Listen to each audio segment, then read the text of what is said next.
Thank you everyone for joining us. My name is Diana Vasquez. I'm the BERDO Review Board Manager. Today is a BERDO Review Board meeting. I've started the recording and now I'll hand it over to Chair Boatwright. Good afternoon, everyone. I am calling this public hearing to order at 4:38 p.m. I think we have a really interesting agenda this evening, and looking forward to the conversation. In accordance with the Building Emissions Reduction and Disclosure Ordinance regulations adopted pursuant to the Building Emissions Reduction and Disclosure Ordinance, Boston City Code Ordinances, Section 7-2.2, the BERDO Review Board will hold a virtual public hearing at 4:30 p.m. on May 27th, today, to review the following topics in regards to the reduction of greenhouse gases from building energy production and consumption, so as to promote the public health and welfare of Boston residents.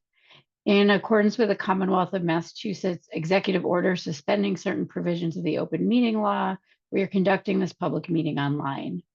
To ensure public access to the deliberations of the BERDO Review Board, the public may access this call through telephone and video conferencing. Members of the public will have an opportunity to provide public comment during the public hearing. To do so, please raise your hand or type in the chat in the application via the Zoom meeting platform. If you're calling in and you can't use the platform, you can raise your hand by pressing *9. Or send your questions to staff via email. The staff email is berdoreviewboard@boston.gov.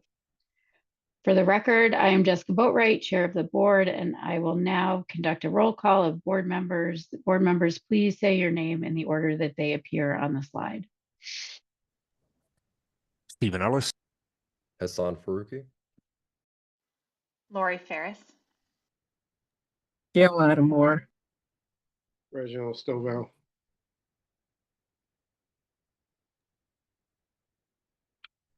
Staff, do you want to introduce yourselves as well?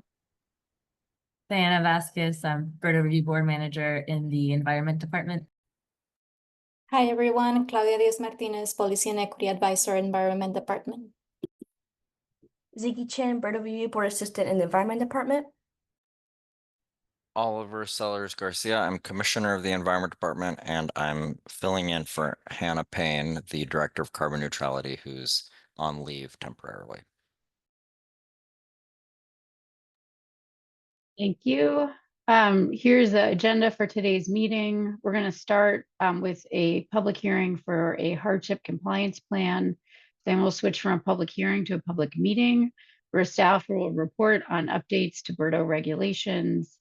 After that, we will approve the meeting minutes from May 12th and hear administrative updates. And then finally, we will adjourn the meeting. So we are going to advance to the hardship compliance plan hearing. Before we hear from our applicant, which is the New England Aquarium today, I believe that staff are going to provide a quick overview on hardship compliance plans generally. This is the first one that's come before the board, and we have a number of new board members, myself included. So staff's going to walk us through how this kind of works generally. So I would hand it over to Diana.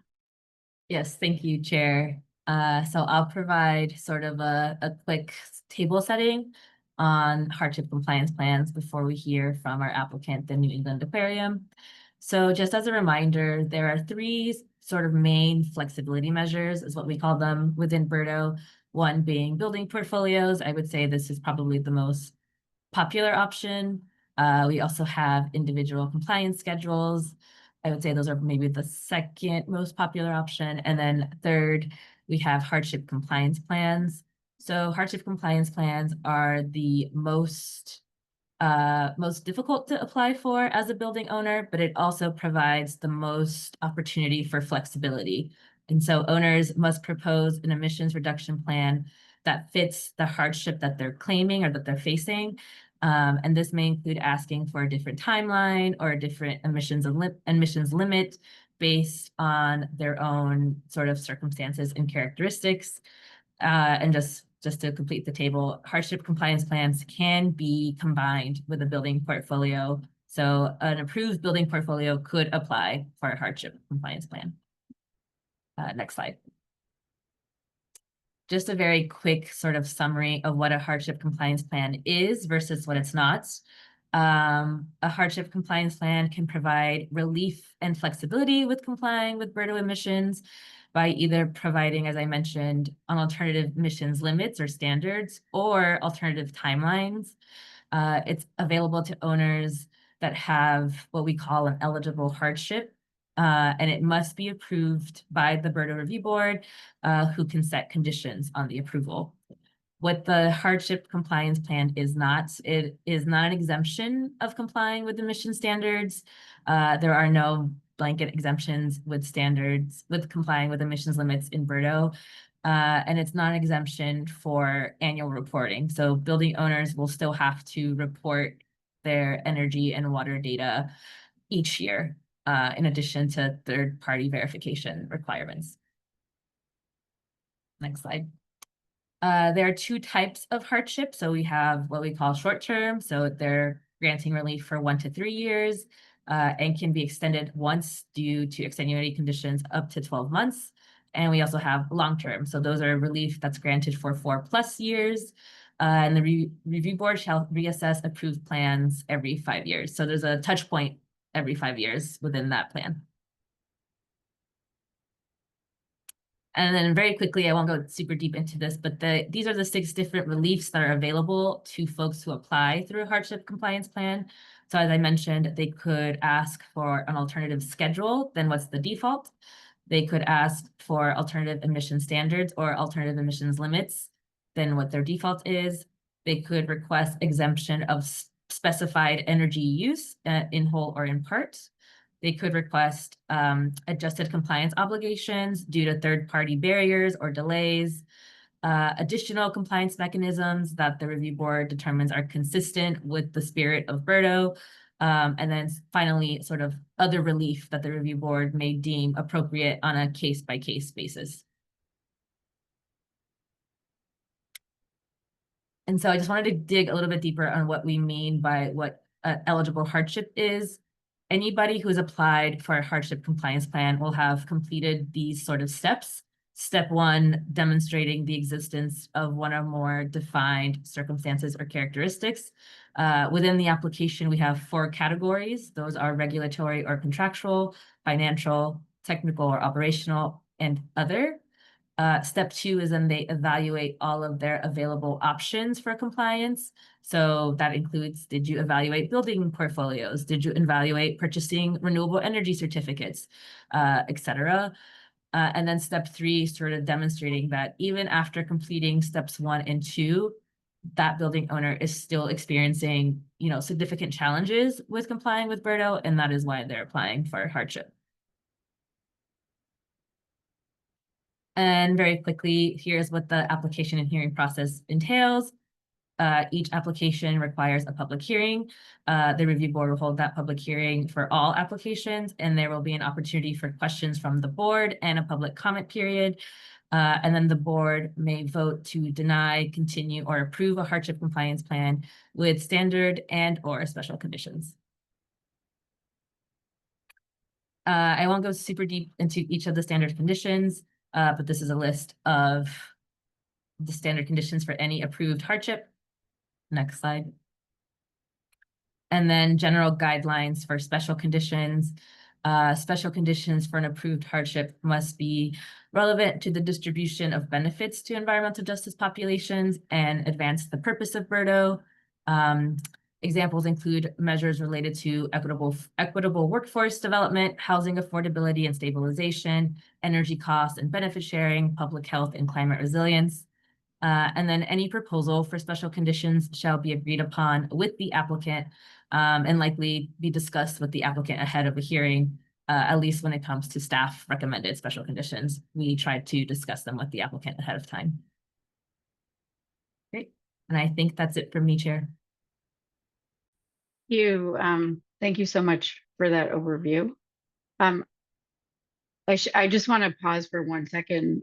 Do board members have any questions specific to what Diana just went over before we go into the presentation? Awesome. Great job. So now I will hand the floor or the microphone over to representatives from the New England Aquarium Corporation. If you could introduce yourselves, and then we'll start your presentation. Thank you so much, Chair Boatwright, and thank you to the staff who helped us prepare for today's hearing. I'm Lettice Lafier, Chief of Conservation and Stewardship at the New England Aquarium. In that role, I oversee all of our programs and help lead our sustainability work for the organization. Next slide, please.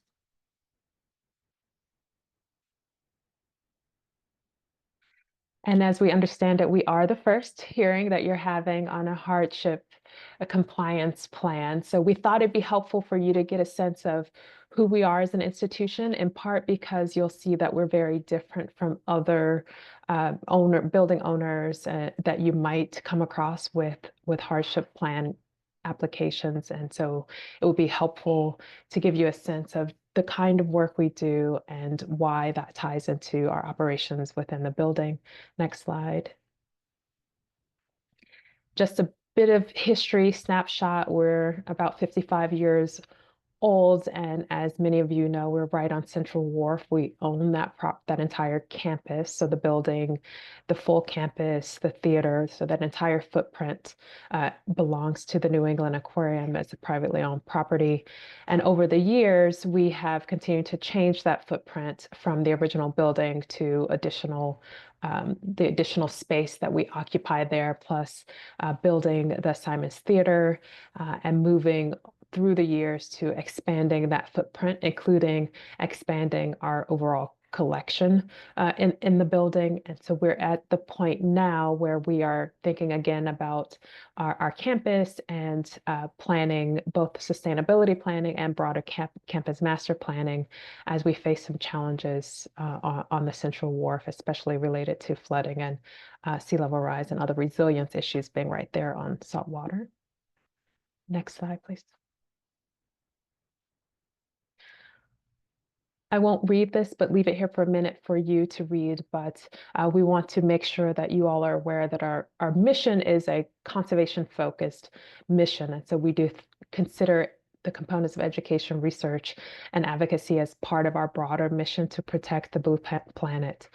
So this is our full mission statement. And our vision, next slide, is a vibrant and vital ocean for future generations. So all the work that we do on campus and off campus pushes us toward this vision. And we do so related to this through 6 values on the next slide that help drive us toward that mission and vision. We live blue, which means we think about our own footprint. We try to walk the talk when we think about this conservation mission. So we're pushing forward in our efforts in our operations, in the building, in our programming that aligns with that ocean conservation mission and vision. So live blue, and we lead with science. Many don't know that the New England Aquarium has a dedicated research arm of more than 40 experts that are studying ocean habitats and its creatures, especially the critically endangered North Atlantic right whale and sharks and turtles and so many others. But in all the work that we do in the building as well, we have many scientists that are on our animal care team.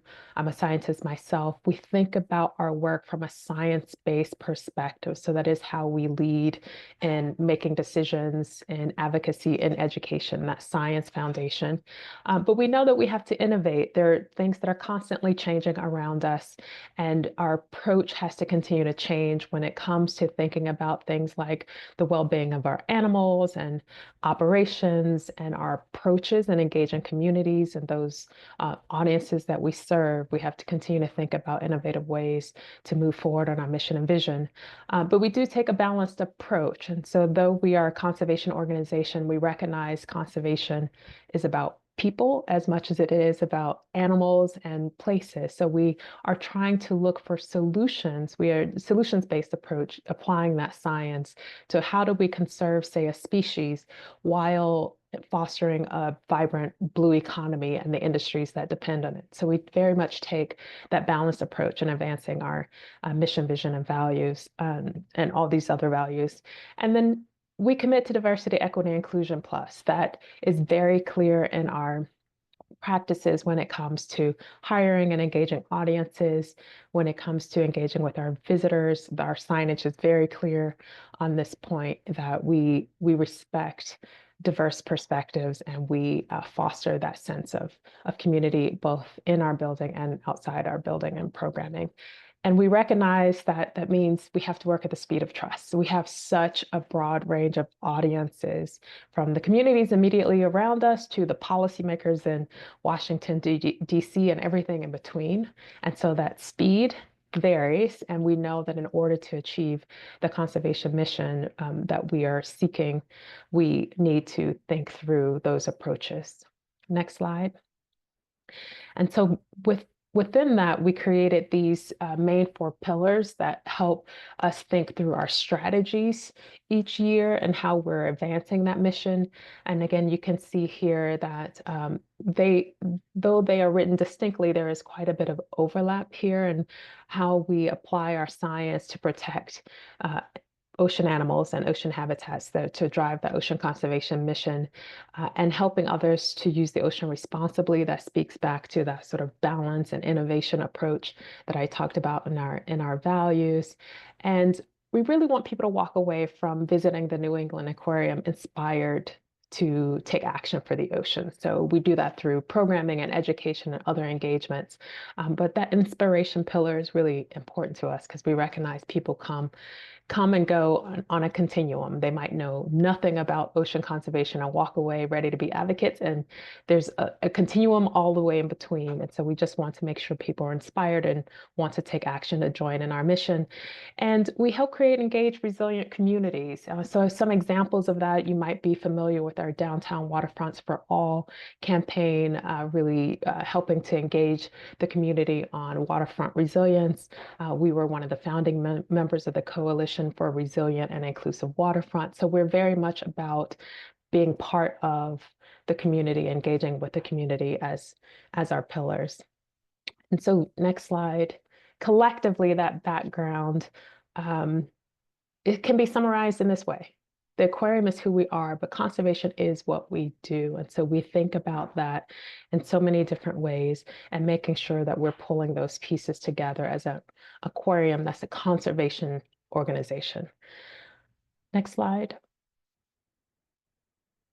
And if you haven't seen that campaign, I encourage you to look for the different posters and videos and social media related to our conservation action, related to that sort of campaign tagline.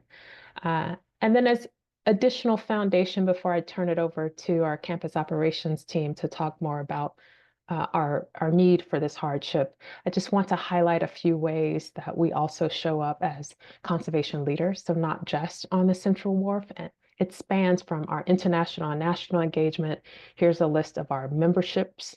The International Union for Conservation of Nature is a recent membership, and our understanding is we're the first aquarium to have an international membership in this way. We were supported by the Association of Zoos and Aquariums to become a member.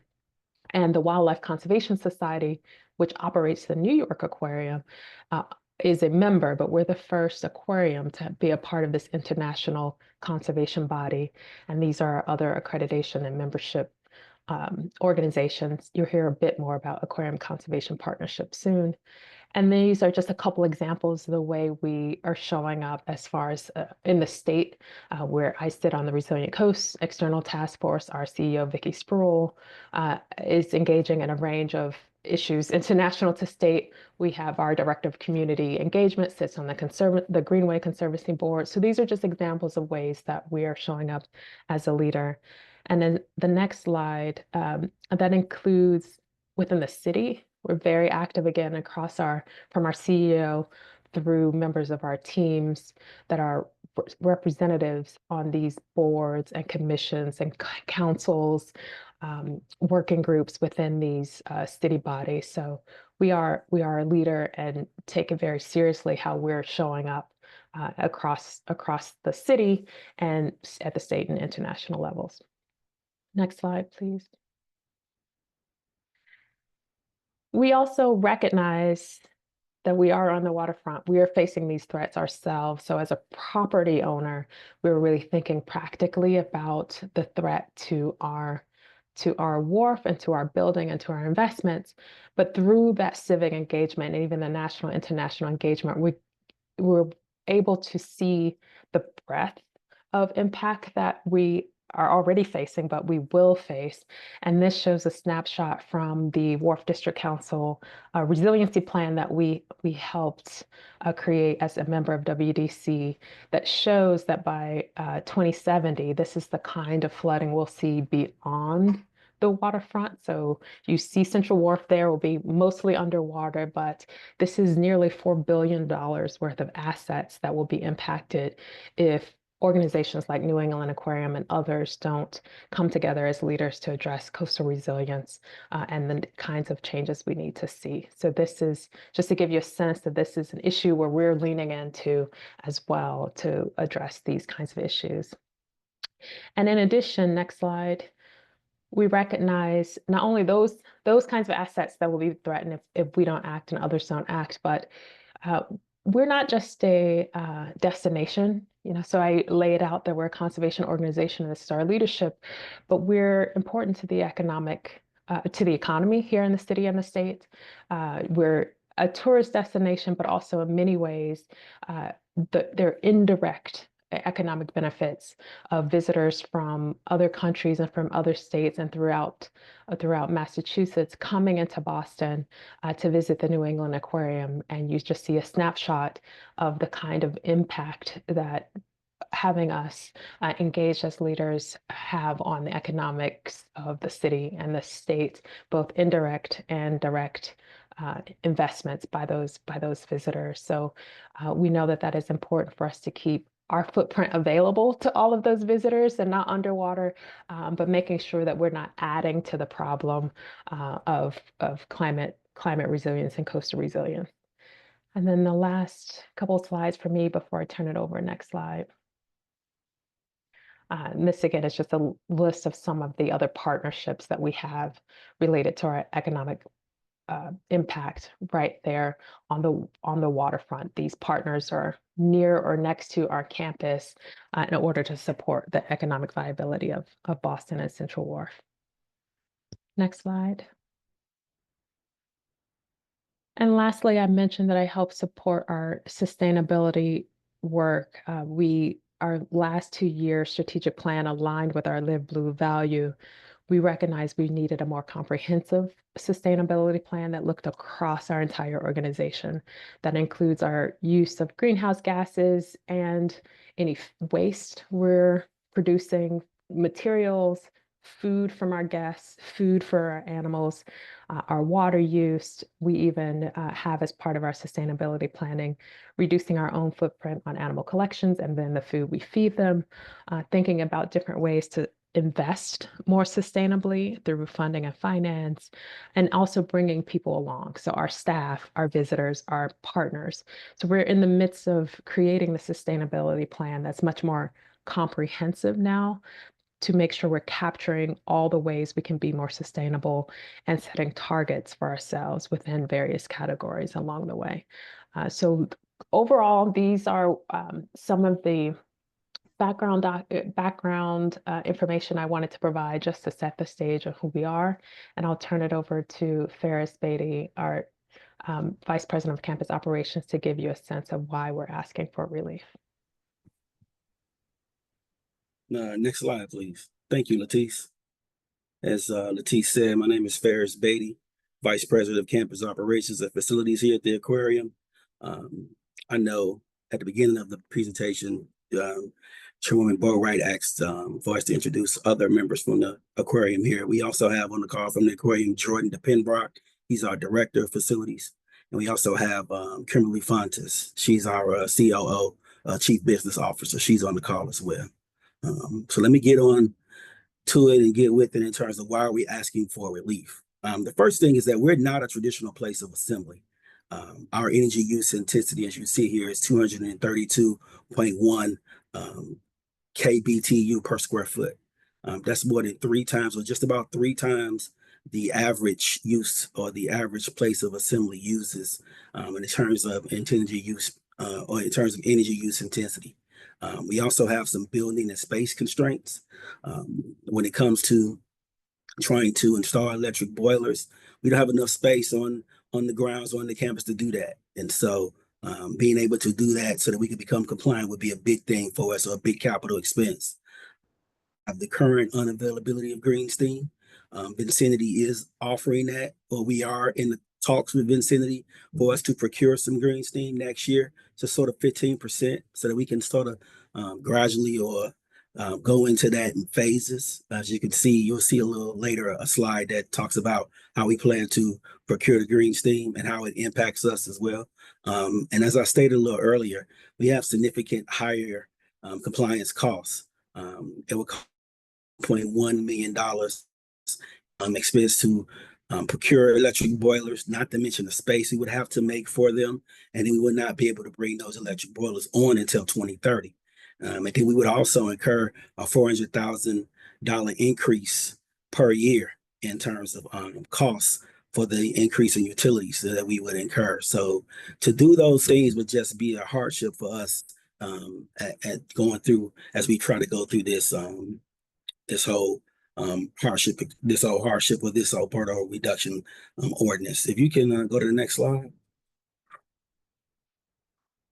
How are we different? As you can see, or as you all know, the aquarium has over 10,000 species of aquatic animals and 50 exhibits. Here are some pictures of some of the animals that we have. You see the penguins, the sea lions, and the sea turtles that we have. And a number of more animals on site. I mean, I do highly encourage that you visit. And if you do want to visit, just let us know. But please, you see that what we have, and you'll see even more of what we have if you come on site. Next slide. We also operate 200 plus life support systems. Those consist of various pumps and filters. We have a high pressure steam system that we use to heat our giant ocean tank, and we also use it to heat the building. We have a chilled water system, or we have various chilled water systems throughout the aquarium. We have a 24,000-pound air handling unit that sits on the roof, various lighting systems, and water quality control systems as well. Next slide.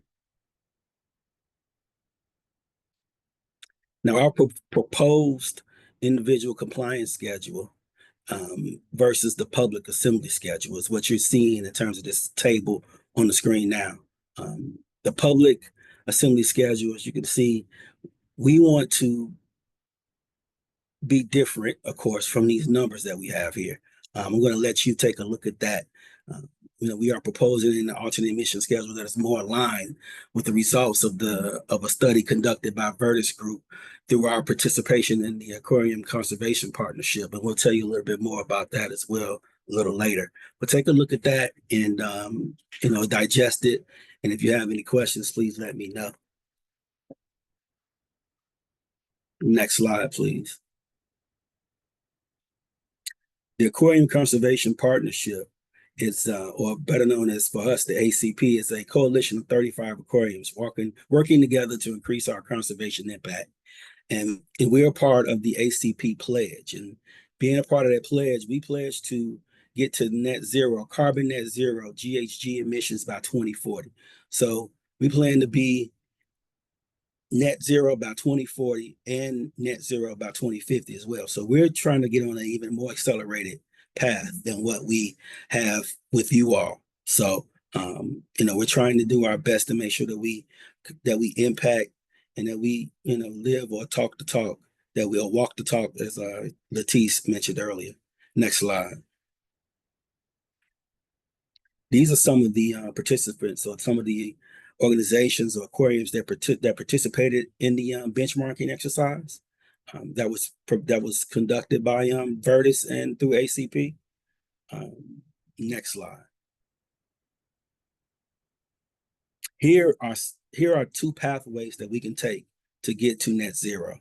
We have decided to take the first pathway, the one that you see circled here.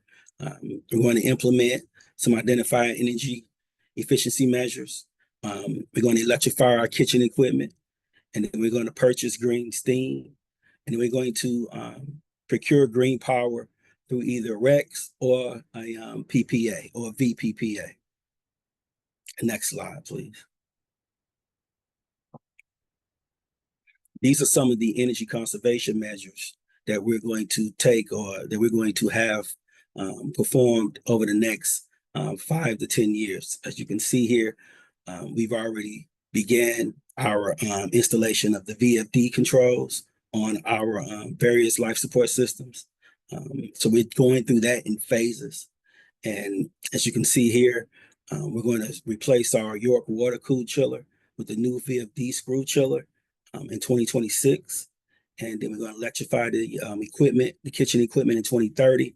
And we're going to replace our multi-stack chiller condenser fans with ECM motors in 2030 as well.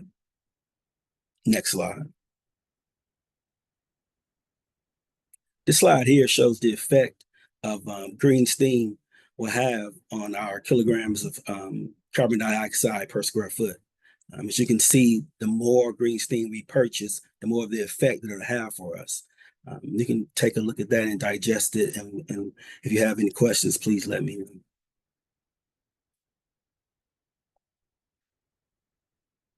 Next slide, please. This slide shows some of the environmental justice measures we'll take. By us being an aquarium, we can't quite, and being down on Central Wharf, we can't quite take some of the more traditional environmental justice measures. But for us, I mean, we are going to participate, or we have been participating in the Boston Family Days. That Mayor Wu's program has championed so far. That we participated in the pilot program last year, and we're going to continue participating in that. As Latice mentioned, we are founding member of CREW, the Coalition for Resilient and Inclusive Waterfront. We're going to continue our educational outreach. We're going to partner with Boston's Power Course program through the A Better City organization. We're also going to allow public access to our tent when it is not in use for private events. We're going to consider flood risk when and if replacing or installing mechanical systems in our building. And we're going to celebrate or collaborate with the city to close the 2030 flood pathways that impacts Central Wharf. And as you saw on the image there, it sort of impacts, or it does impact, a lot of downtown Boston as well. Next slide.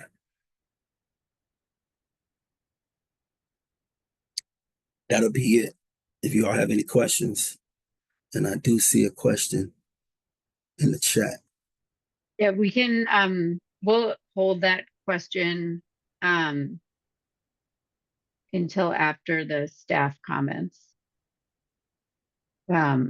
So thank you. Thank you for that really thorough and helpful presentation.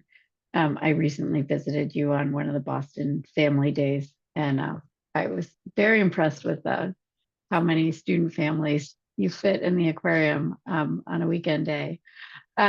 I want to turn it over to the Environment Department for staff comments, and then we'll come back around to questions. Awesome. Thank you, Chair. You can go to the next slide. So staff comments. This application was originally submitted in July of 2024. As the New England Aquarium has suggested, we've been working together.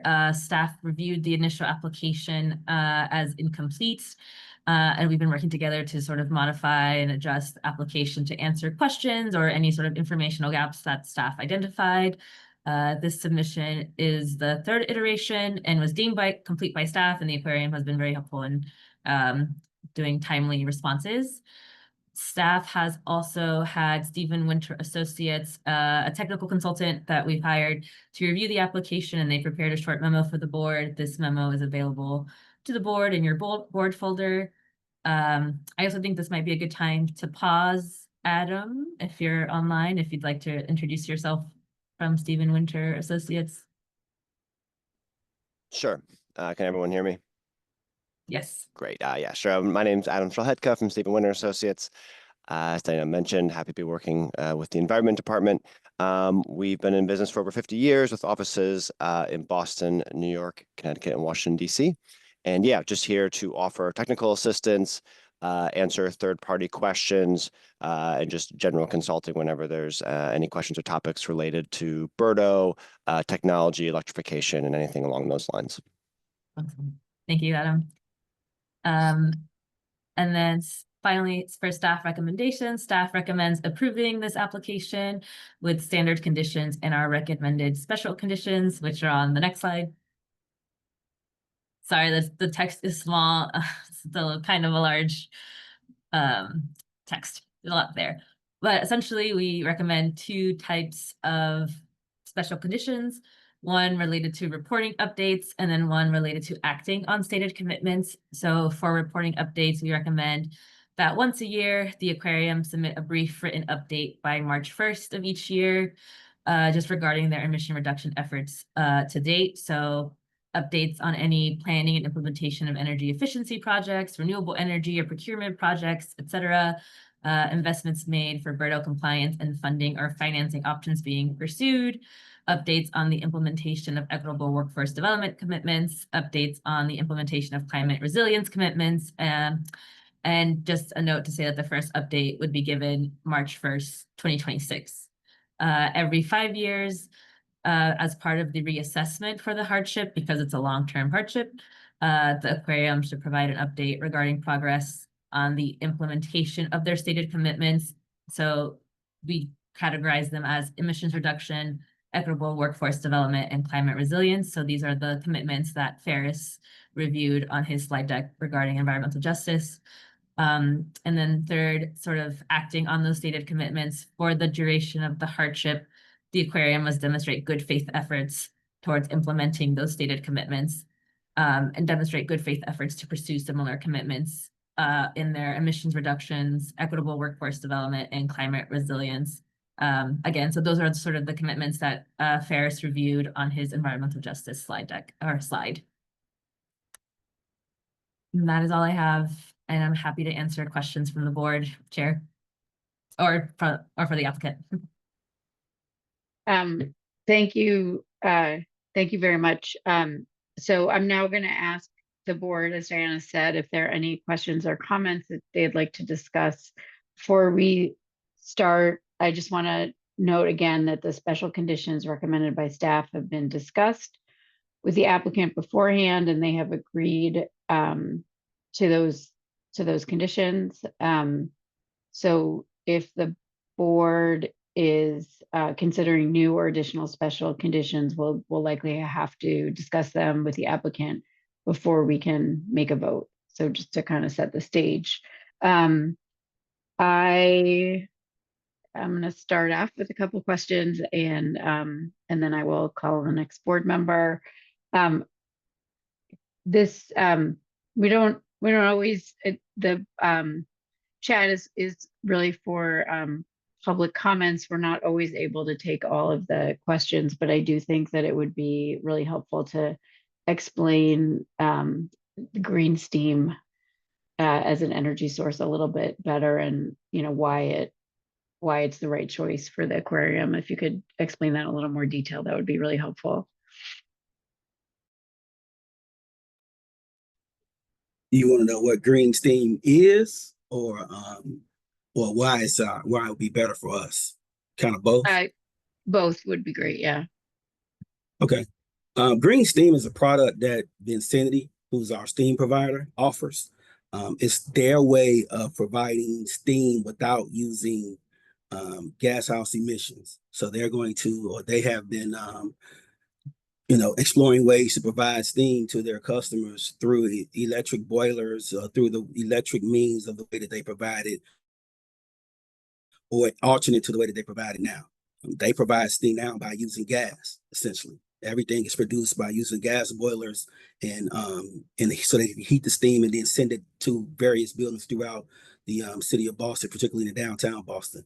And so green steam is just a different product that they offer, or that they would offer, so that we can be in compliance with this ordinance. Now, the thing, or the reason that it's best for us, is because we just don't have the space for the electric boilers. So we right now use steam to heat our building and to heat our giant ocean tank and various other exhibits throughout the aquarium. And so it would be best for us to continue doing that instead of incurring a great capital cost on our end. So it makes sense for us to continue using that. And then since they offer green steam, it makes a better sense or a better choice for us to start using that product.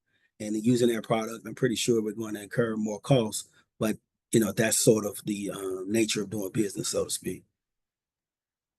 So I think you started to answer this, but can you tell us a little bit about whether you've done any exploration of either heat pumps or geothermal energy as an alternative to the green steam? Geothermal or heat pumps. Yeah. We looked into that initially.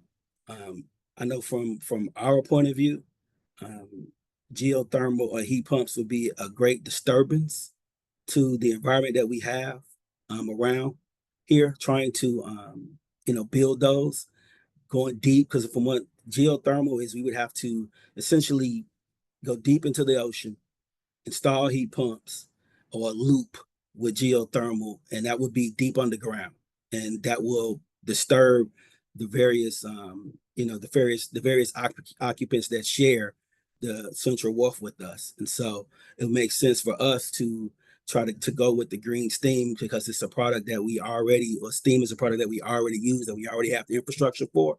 And so it makes more sense for us to do that instead of trying to explore something new in that way. It would also be more of a an expensive capital project cost as well. So to try to stay away from that, we decided to use the green steam. That's really helpful. And then my last question before I pass it on, you have pretty aggressive goals in terms of where you're going to be in 2030 and where you're going to be in 2040. And I'm curious if you have done analysis either independently or with Vicinity about how likely it is that the infrastructure and the availability of green steam is going to increase enough to service you, to the extent you're projecting by 2040. We've been in contact with Vicinity throughout this whole process. Our account rep has kind of walked us through this. He's provided these figures for us. Well, they have provided these figures for us pretty much. They have committed to providing us with 15% and increasing it, so forth. That's kind of why we've gone into this phased approach. 15% next year, and then within the next 5 years we'll keep increasing it. I believe we have 33% the next year, and then or 66% the next year, and then 100% by 2035. So 66% by 2030, then 100% by 2035. So they are confident in their product and being able to have it available for us and available for most of the city of Boston in terms of the buildings downtown too. So we're comfortable with it right now. If we do have some issues, we will make sure we let you all know the issues that we are having. And, it may come a point in time we may have to come back in front of you all. But right now, we're happy with what they are providing us so far. Thank you. I am going to hand it over to Board Member Ellis for any questions that he may have. Thank you, Chair Boatwright, and I also want to say thank you to Latisse and Ferris for your presentation earlier, as well as Diana and the city staff for what they've done thus far, as well as Adam. And it's good to meet you, Adam. Thank you for talking a little bit about green steam, and I just want to acknowledge that you're not going to be the only organization relying on Vicinity to sort of deliver on this green steam that they are promising. And so in a moment, I'm going to have a question for environment staff, but I actually want to start with your other energy use, which is electricity. And I'm curious, what percentage of the aquarium's energy use is electricity compared to steam? It's about 70-30 in terms of electricity use and 30% steam, 31% exactly steam. So 69% for electricity, just to be exact.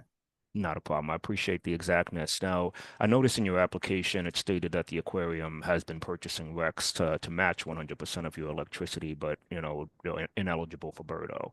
And originally, my question was going to be about the consideration that you've had to purchasing mass class 1 RECs, but can you tell us a little bit more about, you mentioned earlier that you're considering a PPA or VPPA and how that process is going for you all thus far? We're working with BERDO. They are they're working with a company called Coho. And what Coho does is that they invest in power purchasing or power development, solar power, or solar plant developments, particularly down in Texas so far right now. Where they provide the funding to a developer so that they can go ahead and build the land and develop this, so to speak. So we're working with them. We are in talks with them now. There is a cost with that, of course, but what that'll do is that'll help, as you know, us offset some of these greenhouse emissions, kind of just like a REX do as well. I'm pretty sure you know how it works. So we will try our best to make sure that we invest in that, because I think it's not only is it, good policy for us to invest in it just because, or because of this ordinance. It's good policies for us to invest to it just because. I mean, it fits our values overall too. So it's something that we are very heavily looking into, and we can provide an update on that once we do invest, and once we do have a project on board and we're able to, provide you with an update on that. No problem. Got it. So just to make sure I'm also understanding, and I appreciate the alternatives schedule that you've laid out here. So for the 2025 period, will you be still above that emissions limit that you've set, or would you be considered below that 14.8 that you provided us all today? We plan to be at or below. Okay, got it. That's our plan. That's our goal. And All so right. we've already instituted some, performed some various energy conservation measures in addition to what we talked about or listed on the slide that you saw. So there are ways, or there are things that we're doing to try to make sure that we hit all of these targets by the dates or by the years that they're assigned to. Okay, not a problem. As long as I more so wanted to make sure that the consideration that if you are already purchasing RECs, I recognize the price difference between, mass class 1 and all the other RECs on the market, but that's something that you continue to consider. Can we actually go back to your environmental justice slide, please, Ziggy?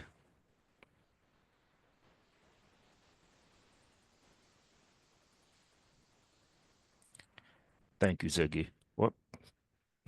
Appreciate it, no problem. All right, so I just wanted to check on one thing here regarding your work with Boston Power Corps. Are you currently partnering with Boston Power Corps, or is that a plan for the future? That's my first question. That's a plan for the future. Got it.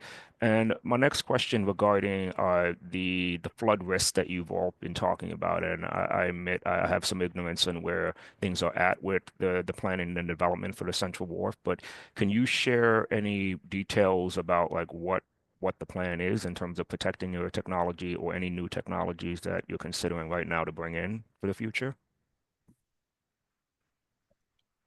It's a tough one, not because it's a tough question. It's because our plans aren't quite finalized just yet. And I don't know. Leticia, you want to get on that one? I'm happy to. So as far as the actual equipment, there are capital opportunities, like thinking about relocating certain equipment that we know is vulnerable. So what space do we have to move certain things up, or to better secure those things underground within our campus? So like certain pipes. But we have also been working with Cambridge 7 on the broader campus plan and thinking about staging for elevations of the wharf, and potentially down the road, right, things like wave attenuation islands. So this is 2040 and out, right? Thinking about those kinds of plans. So we have phased approaches for direct equipment on campus and in other ways to shore up the campus, including like elevations and more green space to reduce the flood impacts. So those are part of our nearly final campus plan. We've also been working with the BPDA as well, because as they plan to make some improvements on Long Wharf, right? Yeah, we've been working with them because it's better that we do it in concert instead of trying to do it separate. And so working in concert with them, their plan, provides input for us, and our plan provides input for them too. We had a meeting last year. We plan to have another meeting sometime soon as we finalize the plans. I think the biggest thing is going to be costs for sure, and the availability of funds to make sure that we can do these or perform these things that we need to perform, just so that we can make a more resilient Central Wharf. Got it. Thank you. That actually helps me pivot to my question that I have for the city. And so this is a two-part question. The first one, and you feel free to restate what was said already. I'm curious about the plans surrounding resilience in the Central Wharf because looking at that image where the aquarium is located versus where water would be coming in is a huge concern with respect to what's going on with rising sea levels. That's the first one. And then the second one I'm going to ask is regarding green steam. So I'm going to pause to let you at least answer that one. I can restate my question if you need me to. Sorry, was that for the city, Stephen? Yep. Okay, yes. Do you mind restating the first question? Sure, not a problem. What do you know of in terms of the work for resilience and how, what's happening in Central Wharf and can you share with us, the public, what the city is doing to help alleviate some of these concerns? Because we have BERDO, but then we also have a climate resilience issue that we're sort of dealing with rising sea levels. Yes. Diana, do you want me to take that one? Oh, yes, please. Okay. Hi, Stephen. Well, yeah, that's a good question. I'll be succinct only because this is about BERDO, but definitely an enormous part of what the city is working on. You'll know that Climate Ready Boston is a resilience planning effort that took place between 2006 and wrapped up with its last neighborhood plan in 2022 with all 47 miles of coastline with different conceptual designs for the coast. And the funny thing is, I don't have every single one of those interventions memorized, although I see Latisse smiling, which means that you probably know a little bit about what is in those plans for the flood pathways that you're particularly concerned about. But what I will say is that the Wharf District is a special, though not unique area where there has been a lot of planning by the property owners themselves. This is a very complex issue where different solutions overlay on top of each other, and some of them obviate each other. Really, the idea of whether this is going to be at the building scale or the district scale is sort of comes down to the details. We have a district planning approach and philosophy because we're all in this together and not leaving individual properties up to themselves. And that's also really at the heart of what the sort of Wharf District is looking to do. But essentially, it's really a careful planning of what is going to be protected that is existing with sort of fortifications versus what are sort of elevations and changes that can be done there. So overall, that is the definitely there's just as much effort going into resilience, and the long-term viability of our city depends on our institutions like the New England Aquarium being able to remain where they are and thrive. And so it's definitely a problem that we are looking to solve. Thank you, Commissioner. Last question, because I think I've taken up enough time here, is more so, what is the city's level of confidence with Vicinity's ability to roll out green steam, knowing that there are going to be several buildings owners relying on them to roll it out? So what, in terms of your studies and what you've been communicating with them, what is your level of confidence in bringing on green steam?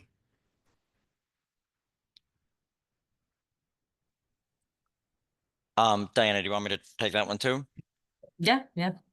Okay. Well, I will say that we as you rightly point out, there's a lot of we expect there to be demand from multiple BERDO covered properties to use green steam. We think that some of the work that Vicinity has been doing to move in that direction is the right is sort of points to its viability. I will say that we are not necessarily in the business of pre-approving anything before it actually comes to a decision point. And so if I sound cagey in my answer, it's only because I want to sort of maintain the consistency of the process here. But we clearly, I think what is implied in the staff recommendation of the hardship plan here is that we do think it is a viable option. And as I think Ferris said himself, like, their users like the aquarium will be checking on this also as it progresses to make sure that it is meeting everyone's expectations. So we see signs in the right direction, but also are not stepping back from the responsibility of sort of checking in at every point. Got it. Thank you, Commissioner. It may or may not be connected to BERDO to ask this particular question, but I'm going to ask it in any way for the future.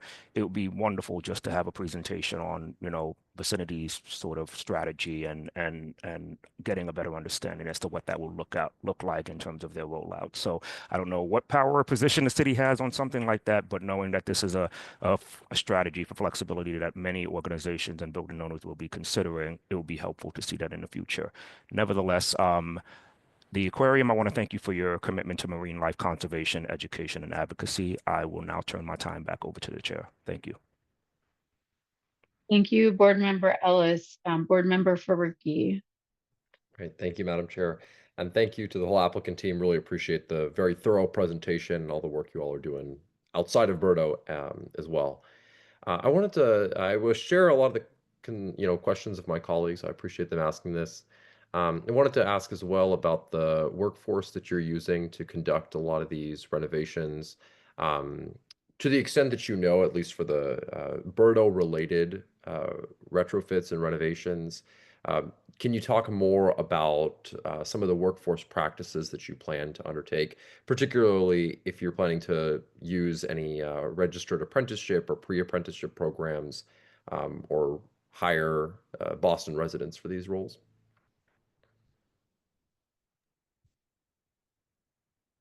We don't, I mean, we don't, you mean Boston residents in terms of if they own a construction company or things of that nature? Because we're not. Well, I was sorry. No, I guess I was speaking more about the residency of the workers themselves. But I think I would also certainly be interested in if there are Boston-based contractors who are, being employed by the aquarium. I mean, that's more the route we'll take is our Boston-based contractors. We wouldn't take the route of hiring specific people to do projects, so to speak. I mean, we would hire companies to do these type of projects. And if they are minority-owned companies or women-owned companies or the MBWE companies in terms of that nature, that is something that we are researching. I am new to the city of Boston. I would say that to the Boston area, so it's kind of hard for me to find or to, I guess, locate Boston or minority-owned businesses. We have found a few that have done some work for us. They've done some great work, but they have been they have this one particular company has an issue, so we have got to staff to stay away from them. But we are in the process of looking for more. I know when we spoke with the staff with Diana and Claudia and Ziggy, we talked with them about helping us to procure or helping us to find more organizations, MWBE organizations that we can contract with to help us with the work in regards to or related to not only BERDO, but any work that we have inside of the facility as well. The company that did provide some work for us, they didn't, the work that they did was not BERDO related or directly BERDO related. Indirectly it was, but not directly BERDO related. Because any kind of work that we do here is probably indirectly related to BERDO, no doubt. So, any help that we can get, like I said, I spoke with Diana about that, and she said that she will provide us with some help with that. And so we'll go from there. As long as we can get some help and we can hire a company that can do the work, we don't have a problem with it. At least I know I don't. Great. Thank you. I appreciate that a lot. Yeah, and I know a lot of this is still future work as well. At least in your current practices with contractors and subcontractors, are you using any apprenticeship or pre-apprenticeship programs? We, in our current work in terms of construction work, no. In terms of our hiring practices, we have. And I don't have, Latice, can you speak a little bit more to that one?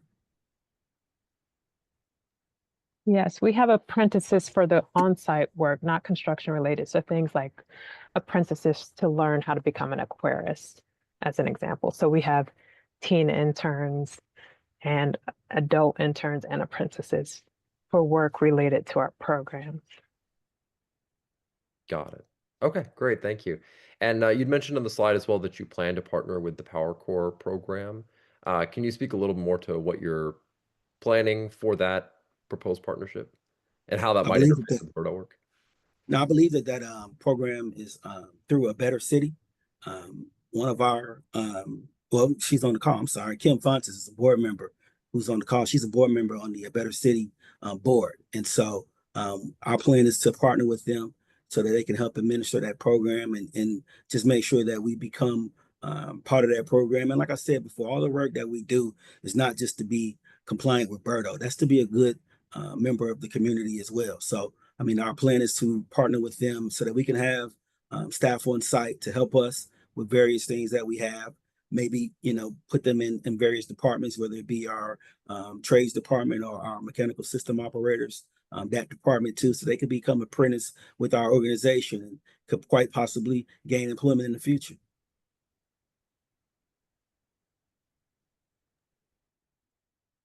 Excellent. All right, thank you. I was also, interested to see the cost estimate that you said for, as grounds for seeking this hardship compliance plan of, you mentioned $1 million plus in capital expenditures, I believe something like $400K a year in utility costs in addition to what you're paying right now. At least for the capital costs, have you all, as a part of that cost assessment, looked into Inflation Reduction Act tax credits that can help bring down that cost? We haven't explored it, I would say, since the new administration has come on board. It's something that we did look at in the beginning. The Inflation Reduction Act is a tool that we can use that can help us, but probably going forward, I don't know just how widely available those things will be, or we don't know how widely available they'll be. So it's something that we haven't looked into or continue to explore just yet. Yeah, I'll quickly say that we partner with Team Massachusetts, the application we put forward for the NOAA Coastal Resilience regional pot of money from IRA. Our application wasn't approved by NOAA, so we didn't get that last round. But as Ferris mentioned, we expect new IRA money to be harder to come by in this federal landscape.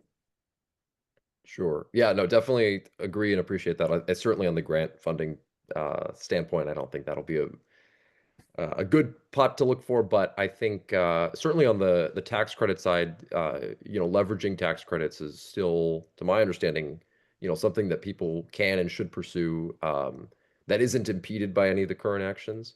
Obviously, we can't speak for the future, but in particular, I wanted to call your attention to some tax credits that can reduce the cost of the project for use of apprenticeship and pre-apprenticeship programs. And I think that would be a really great way to, bring down the cost and to support workforce development as you conduct these repairs. So I wanted to know if that was on the docket, but it's good to know. All right, I think, and the last question, this is building off of a point that Chair Boatwright had made about exploring geothermal energy. You'd mentioned the disruption that would take to the other neighbors on the wharf if you were to move forward with some kind of a geothermal project. Have you had any conversations with the other neighbors about having a joint geothermal power purchase agreement? And, in particular, I ask this because I assume that a lot of those other buildings are probably also subject to BERDO and would probably be thinking about some of the same challenges. No, we have not, and that's something to explore, I would say. So, I mean, that's something that we can talk about with our various neighbors, but we have not, explored that. But we can explore that. Okay, great. Thank you so much. All right. Those are all my questions for right now. I'll yield back to you, Madam Chair. Thank you. Board Member Ferris. Thank you. Yeah, thanks for the presentation and for the previous questions, which I share. I just have a couple of additional questions. The first is about the energy conservation measures that you showed that you're implementing this year and next year. And I may have missed it, but can you describe basically what percentage of load reduction or what percentage of total energy use you anticipate to achieve through energy conservation measures compared to offsetting with the green steam?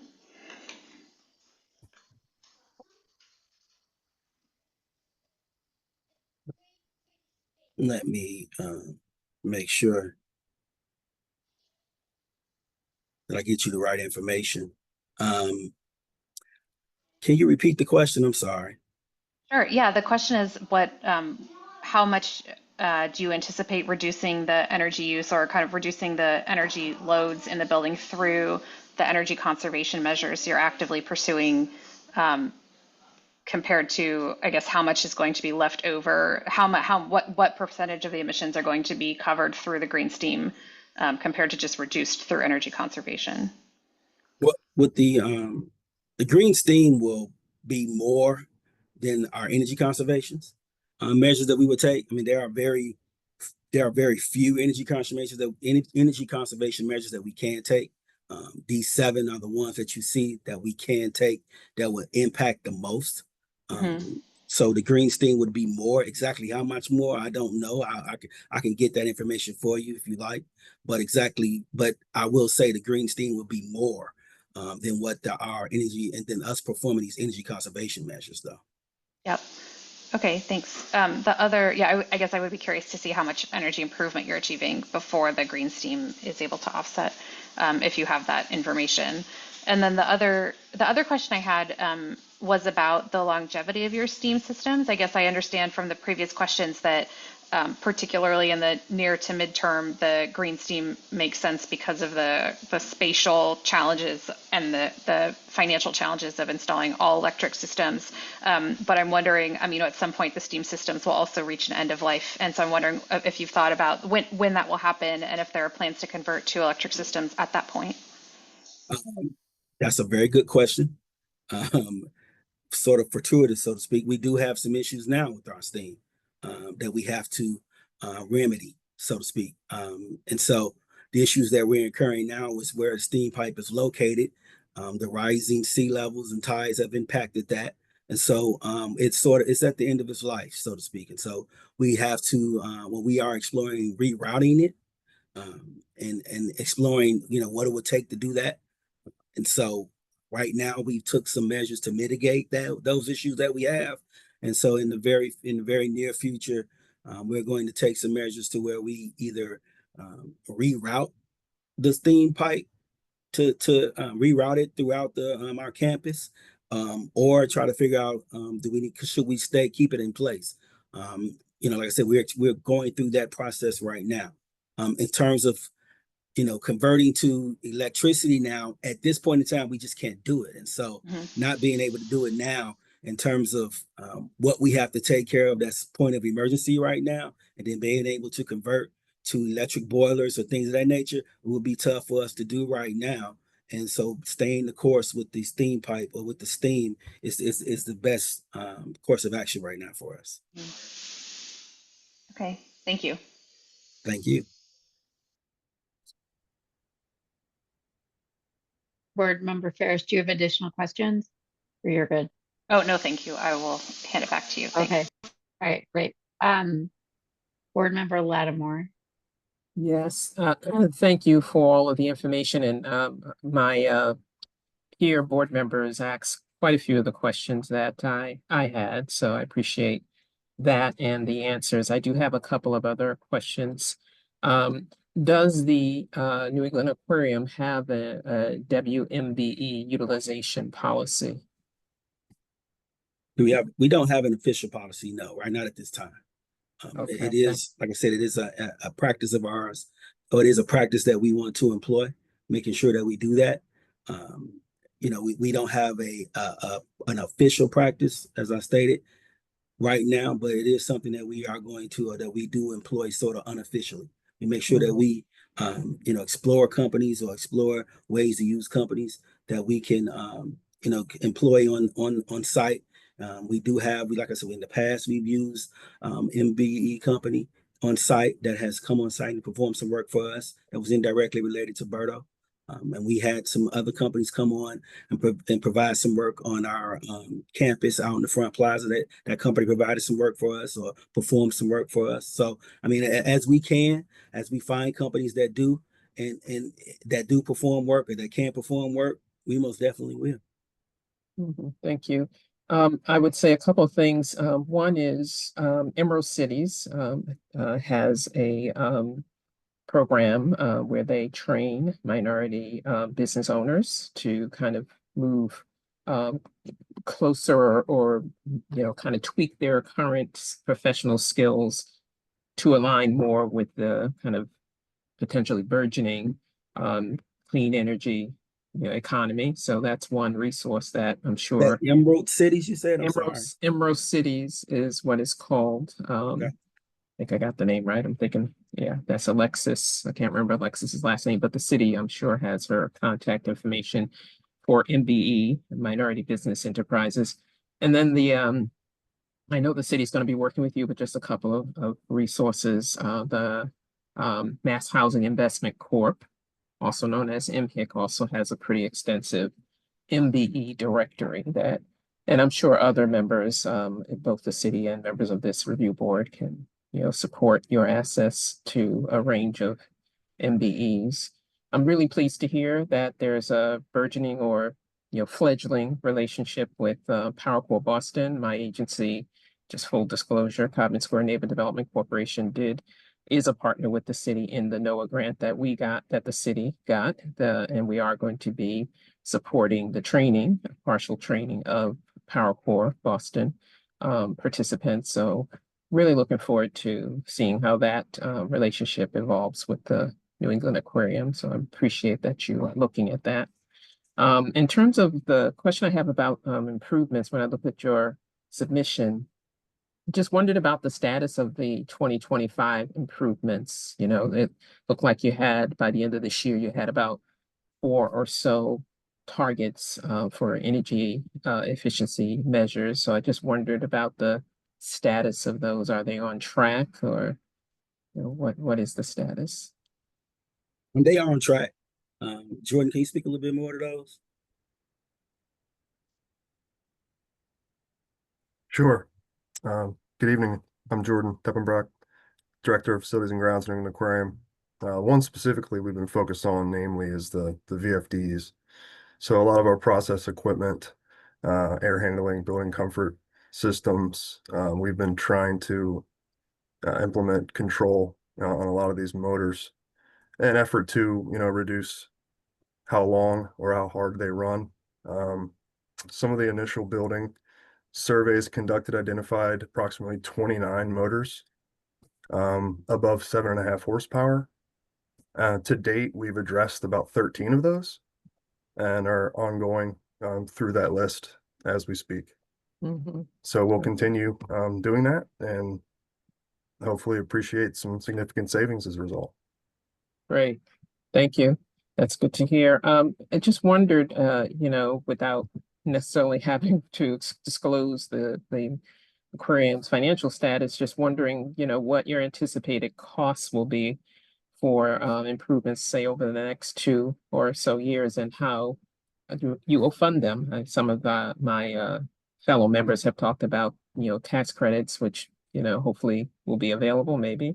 But just wondering what if you have an understanding, say, for the next 2 to 3 years, not necessarily all the way out to 2040 or so, but the next 2 to 3 years, what the anticipated costs for your improvements as you've initially sketched them out, and how you would plan on funding them. In terms of our VFDs, that work we're doing, and the air curtains work that is planned as well. I mean, we plan on that being in the ballpark of $100,000 with the VFDs, maybe a little bit more than that. And then we also have the chiller that we need to replace. That's going to be more than that for sure. That's going to be upwards of $2 million, $2 to $3 million, just because of where it's located at on our campus. I mean, we're in a very, when you look at our space, you can say, whoa, that's big. But when it comes to performing projects and construction, logistics of it all becomes a headache for us, being right here on the Central Wharf and close to the water. And so, and then certain things being where they are, the chiller that we have to replace is on the roof. And so being able to get that up there and removing it and removing what we have there now, and then, putting what we're going to buy or what we're going to procure up there, replacing it is just going to be a headache as well. So that's where the money really comes in at for us, logistics. And so that's a good $2 to $3 million project. And the steam project is a pretty penny as well. These are all projects that the chiller's at the end of its life, so we kind of have to do that one. The steam is at the end of its life, so we have to do that one too. And so these are all projects that we have to do in terms of, where the money is coming from. We do, we're always soliciting funds in terms of donors and grants and things of that nature. We also have to pull some of these funds out of our operations as well. And so there are a few things that we're trying to do to help us procure these funds so that we can perform these various projects that we have. Mhm. Thank you for that response. And then my final question is on the EJ benefits. It was helpful to see the list and hear about the different benefits. I wondered how are EJ communities informed of and how to what extent are they using the climate resilient benefits that you listed? Boston Family Days is probably the biggest one for us, and we have a number of families that come on site on Sundays and visit the aquarium, so we have no issue there. We have had a community assessment that we performed that just finalized earlier this year, and so we went out into the community and asked various members of the community what would they like to see from us. That's basically it. And the majority of them surprisingly said that they didn't want us to come to them. They wanted to come to us, which was a surprise for us. So we're in the process of creating events that will be very beneficial to the community when they do come visit us. I know on Sunday, June 8th, we do have World Ocean Day. So if you're in town, please come by, and we can have various vendors on site, various scientists on site that'll be giving talks and things of that nature about the various things that they research and things of that nature. But there are a number of programs that we're talking about, just trying to make sure that we impact the community in a positive manner in the future. Okay, thank you. No further questions. Thank you. Thank you. Board Member Stovall. Hey, thank you for your time and all of the information. I just was curious about one thing. Why didn't you not get the last round of NOAA funds?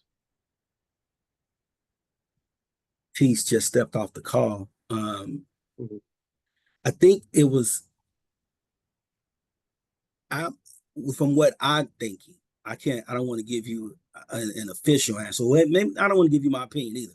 So let me give you an official answer, and let me speak with Latisse, because I'm pretty sure that we have a letter that they gave us that probably isn't, doesn't say much, but it says something. And so I want to make sure that I give you the official position on that, or the official reasons to why we were not able to procure those funds. And so if I can present that to the board or to the staff so that they can give that to you, so we make sure that you have your answer at a later date. If you allow us to do that, that'd be great. Okay. All right. Sorry about that. This reason I'm asking is, if you had problems getting that, are you going to have any other issues trying to apply for grant money or any other credits that you need in order to continue the repairs and to run the facility? As in terms of how we view the current federal landscape, yeah, we're going to have problems procuring federal funds in terms of how we view the current federal landscape. We're going to try our best to procure funds or procure federal funds or pursue those funds. We're going to expend every effort we can to procure those federal funds. But I don't know, or I think as we view it, we view that we might not have much success in procuring those funds, just simply because of the current administration and the way that they are handling business. Okay. Ferris, this is Kim, and I just wanted to add that while what Ferris says is true, that it may be more challenging over the next several years for federal funding, we do have a lot of private foundations that are interested in our work and not just in our conservation and science, but actually we actively have private foundations right now that are funding some of our capital projects. So I think we remain optimistic that those those private foundations will still have interest in funding us.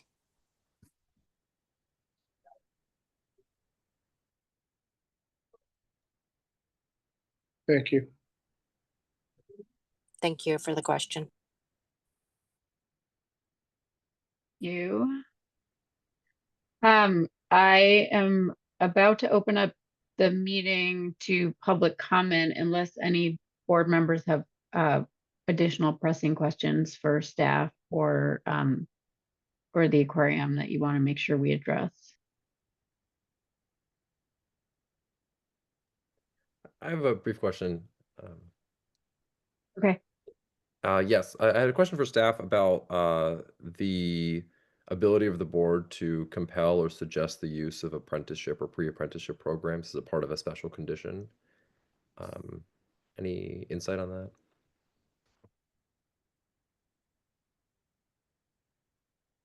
Sorry. So I want to make sure I understand the question. Sort of what is the ability for the board to, sorry, what was the question? Oh, no, sorry. No, I worded it in a confusing way. I think, well, can we compel or suggest as a part of a special condition that an applicant leverage apprenticeship and pre-apprenticeship programs? I can jump in, Diana, unless I believe currently in our staff recommendations, we have, one of the suggested special conditions is acting under commitments, and one of the categories that we're including is workforce development. So the aquarium is already proposing to be part of these Power Corp programs with A Better City. So they already have a condition that is acting on that commitment or pursuing good faith efforts on similar commitments in that category. So I believe that would cover what your concern is, but let me know if you have other questions on that. Got it. I think that clarifies it in the sense that if the applicant makes the commitment initially, we can hold them accountable to that, but we can't propose new commitments ourselves as a part of the condition unless they choose to voluntarily follow up with that. Yes, or overall, any sort of like commitments or special conditions would have to be mutually agreed upon, and so it would just take a longer discussion, I think. Sure, absolutely. Is that a similar situation for use of minority and women-owned business enterprises? If we were to set forward some kind of requirement for at least some portion of the work to be completed by MWBEs? Yes, similarly, it would need to be sort of, mutually agreed upon. So yes. Given the size and scope of the projects they're discussing, I'm assuming that some, but not all, would fall under the Boston Residents Jobs Policy reporting anyways. Probably not all of them. Is that an accurate assumption? Is that a question to staff? Yeah, I think so. I guess, the thing that I haven't tracked is, for each sort of step in the updating, like what's the scope of that individual project, right? Because I think the size of the project is what's going to trigger BRJP, but I would, in good faith, assume that because of the size of the building itself, many of the activities would trigger BRJP, but I obviously we haven't discussed that, so I may be wrong. Yeah, I believe that is true, but I don't want to speak because I'm not that familiar with the Boston Residents Jobs Act. I do know there are certain projects that trigger it, and I do believe that would be the case with some of the size of the projects at the aquarium. Did you say BRJP? I'm sorry. I'm just want to make sure I educate myself on that as well. Yeah, it's the Boston Residents Jobs Policy is the city's requirements of jobs over. I'm rusty. I don't know if Gail remembers or if anyone else knows the exact number that I don't takes off the remember threshold. I don't remember the threshold number, but it sounds like from the representatives of New England Aquarium's report that their costs are easily over the next 2 years, $2 to $4 million. So I would imagine that Yeah. I don't know, but I imagine that would fall under BRJ, the JP. It's definitely, if I'm remembering correctly, it's a 5-digit. It's a 5-digit number, so you would easily be over that. And so you would be required to have a certain number of women, minorities, and Boston residents working on the project, and you would be reporting to an oversight body on that, or your general contractor would be doing that. So my guess is that the majority of the work would be covered by that. The Okay. threshold is 50,000 square feet.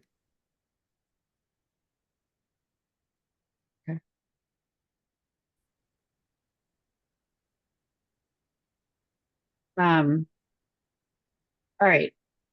So, any other questions from the board?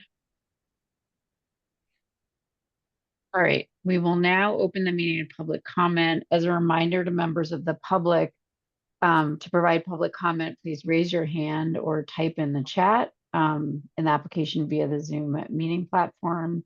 If you're calling in and cannot use the platform, you can raise your hand by pressing *9.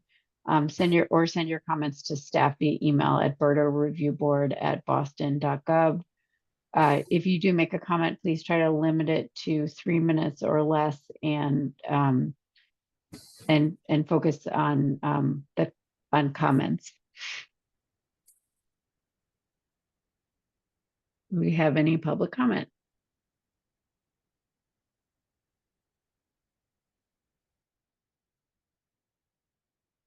All right.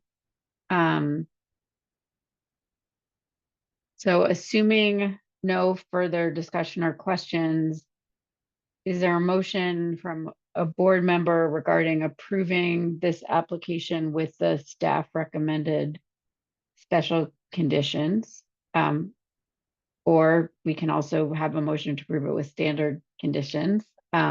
Or a third option is a motion to continue to a future date if there are additional conditions that we want to add on to what staff has already proposed.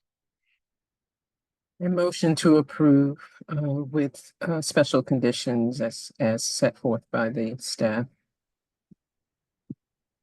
A second. May I ask the staff to please pull up the special condition slide so that we can see it, please? Why don't we take a minute just for board members to read it, but I'm hopeful that we can get a go ahead from staff that we don't need to read it out loud in order to take a vote.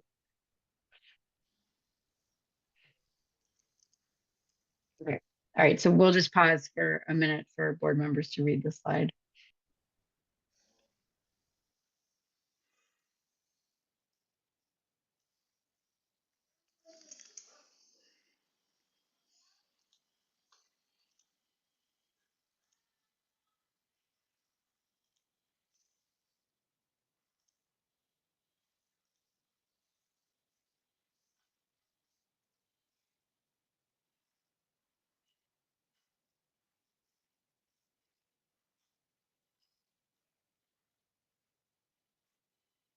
Are people good? All right. Is there any more discussion needed before I call for a vote? All right. So I will on the motion to approve the application with the staff recommended special conditions, how do you vote? I vote in favor. Board member Ellis. In favor. Board member Faruqi. In favor. Board member Ferris. In favor. Board member Lattimore. In favor. Board member Stovall. In favor. Great. The ayes have it. The motion passes. New England Aquarium Corporation's hardship compliance plan has been approved. Per the regulations, the Environment Department will send a copy of the written decision letter within 7 days. And thank you again to the staff from New England Aquarium Corporation.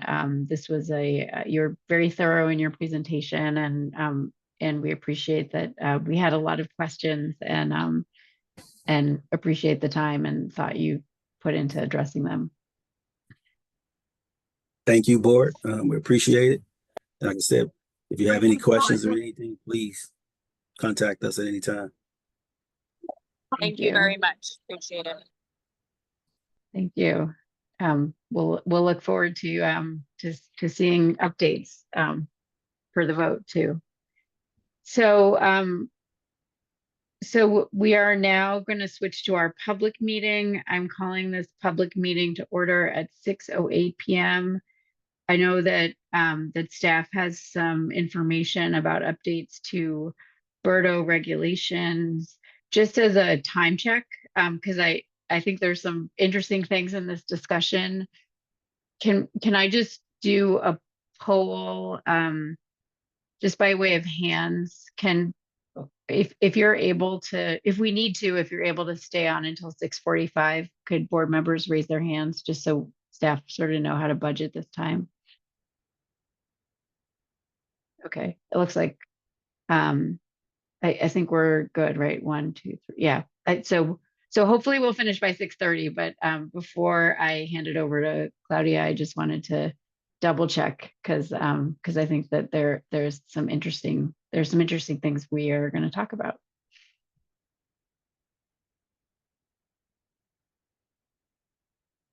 So I will hand it over.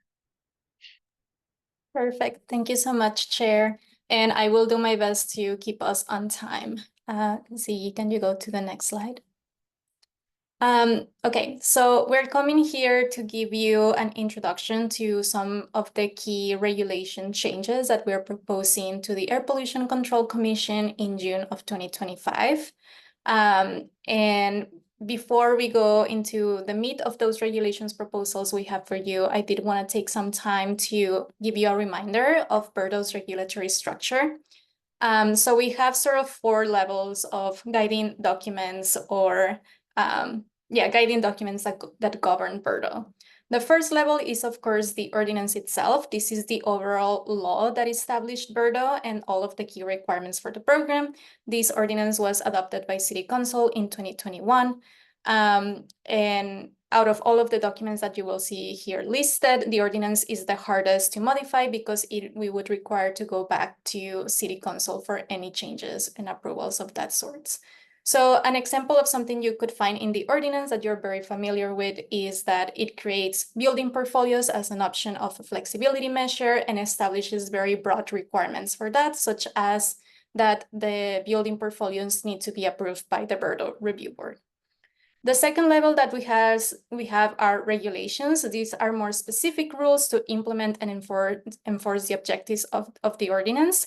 These regulations are adopted by the Air Pollution Control Commission. Some of you were present when we adopted those last regulations early in 2024. And an example of those more specific rules that we have is that while the ordinance created building portfolios, the regulations established things like the application process for building portfolios and additional environmental justice requirements for certain portfolios, such as having environmental justice maps that you have seen for Pathway 2 portfolios in previous meetings. The next level that we have are policies and procedures. These are even more detailed guidelines that clarify the ordinance and regulations, and these might be updated more frequently to respond to lessons learned during implementation and to adapt to new changes as they come up. Historically, these policies and procedures have been adopted alongside regulations by the Air Pollution Control Commission. And some examples of these are the data sources for creating those environmental justice maps are in policies and procedures. So it says like, oh, the heat map comes from the City of Boston's heat map, the asthma map comes from the US EPA, and because these sources can change more frequently, they are in policies and procedures instead of regulations. And a final level that we have is guidance, which are more general how-to guides and manuals that we have for building owners to help them navigate BERDO and comply with the requirements in the best way possible. So examples are the how-to reporting guide, how to report solar guide, or in this example, we have a guide on how to create your environmental justice map for a building portfolio application. Next slide, please. So when we're talking about the 2025 BERDO regulations update, we are talking about updating specifically regulations and policies and procedures that are related to flexibility measure applications as well as third-party verification. We're also adding some clarifying language related to already existing BERDO procedures that we already have in place, like reporting for buildings with shared energy system, campus reporting, emissions calculation formulas that are already in place, but we want to formalize them through regulations or policies and procedures as it's relevant. So you can see here, this regulations update does not include the ordinance because, again, this is adopted by City Council and it's not under the authority of the Air Pollution Control Commission to change the ordinance. And we're also not considering any other substantial changes to the regulations at this moment. Next slide, please. I also wanted to take some time to explain why we are pursuing these regulations updates and why we are focusing on those particular topics of third-party verification and flexibility measures. The last regulations, as I mentioned, were adopted at the very beginning of 2024. So some of you might be wondering, didn't we do this already? Why are we going back to this? But during that super long and productive regulations development process that we had between 2022 and 2024, we developed an understanding with our community partners, with building owners, and the review board itself about the importance of implementing BERDO in an equitable way, and how that involves also being able to continuously learn as we implement BERDO and using those lessons that we learn to rectify unforeseen burdens or challenges that arise, and to be able to respond to community needs. So in these regulations updates, we are particularly seeking to respond to challenges and lessons learned that we have identified through this day-to-day implementation of BERDO and the constant engagement that our team has had with building owners. So all of the changes that you will see here today come from this constant communication through our help desk, to these review board meetings and processes, through our virtual building consultations, as well as the in-person BERDO workshop series that we started last year. And I will refer back to these lessons learned as I present our straw proposals today. Next slide. And then I also wanted to give the board and the public a sense of the tentative timeline that we have for these regulations update. We kicked off this process in mid-May by releasing a survey to the public to collect additional feedback on regulation changes, and this will be remain open until at least the end of May.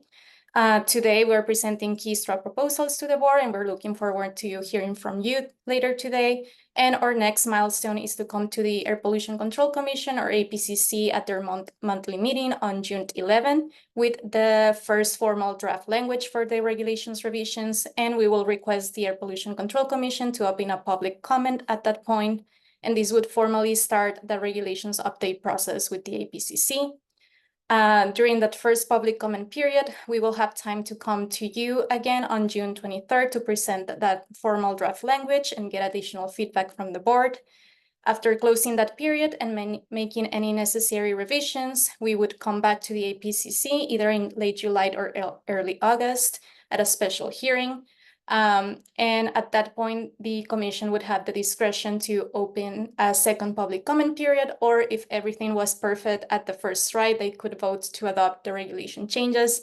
But based on our experience, we usually need 2 public comment periods. This public comment period process would be repeated. We would come back to you in August 11 with the revised draft language, and then the newly revised language would be presented to the APCC again in September. And at that point, they would have, again, the discretion to adopt those regulations or open a new public comment period and continue the process as needed. So this is our tentative timeline at the moment, but again, this is subject to change at the discretion of the APCC. Next slide, please. Okay, with all of that background in mind, we're going to move into presenting 6 key straw proposals that we're proposing to the APCC. Again, these proposals are really designed to address challenges that we have identified in past years with the implementation of BERDO, and we're hoping to streamline BERDO compliance for both in the short term and long term. And these are the 6 key proposals, but again, additional draft language related to existing BERDO procedures will be presented to the APCC in June and are not included in the presentation today because we wanted to focus on more of the key changes and especially those that are pertaining to the board. Next slide, please. Okay, the first key proposal is to streamline requirements for third-party verification. Currently, all building owners are required to provide third-party verification of their reported data for the 5 calendar years prior in 2026 and every verification year thereafter, meaning every 5 years. Again, this applies to all buildings regardless of when they start their emissions compliance obligations. So what we're proposing here is to differentiate third-party verification obligations between 2025 and 2030 buildings and to reduce the burden of third-party verification for everyone's first emissions compliance year. So here you can see we're proposing that for 2025 buildings, which are the larger buildings within BERDO, owners would provide third-party verification in 2026, but only for their 2025 calendar year data. And then every verification year thereafter, the obligation would go back to verifying the last 5 calendar years. Then for 2030 buildings, which are the smaller buildings within BERDO, we're proposing that owners would not be required to provide third-party verification in 2026 because they're not subject to the emission standards at that point. Then in 2031, which would be their first emissions, the first year that they demonstrate emissions compliance, they would provide third-party verification only of 2030 data. And then every verification year thereafter, it goes back to every 5 years. So we believe these changes would lessen the burden of third-party verification for the first emissions compliance years for every building, and limiting third-party verification to only 1 year of data for the first emission compliance year really still ensures that we have the integrity of the most critical data that we need to enforce emission standards, because we don't need to verify really previous years of data when the buildings were not subject to emission standards to make emissions compliance a success. And we think that removing this requirement would eliminate unnecessary owner expenses as well as start staff capacity in this first emissions compliance cycle. And our team is planning to complement this change through a more in-depth and proactive internal data quality procedures to ensure that building owners can still trust their reported data to plan for long-term decarbonization efforts. Next slide, please. So the second big change that we have here is modifying application deadlines for flexibility measures. So here you can see that all flexibility measures currently have deadlines of applying the year prior to a compliance year. So for example, if an owner wanted a building portfolio for 2025, they needed to apply by September 1st of 2024. The board voted to extend that deadline, but that was the original language in regulations.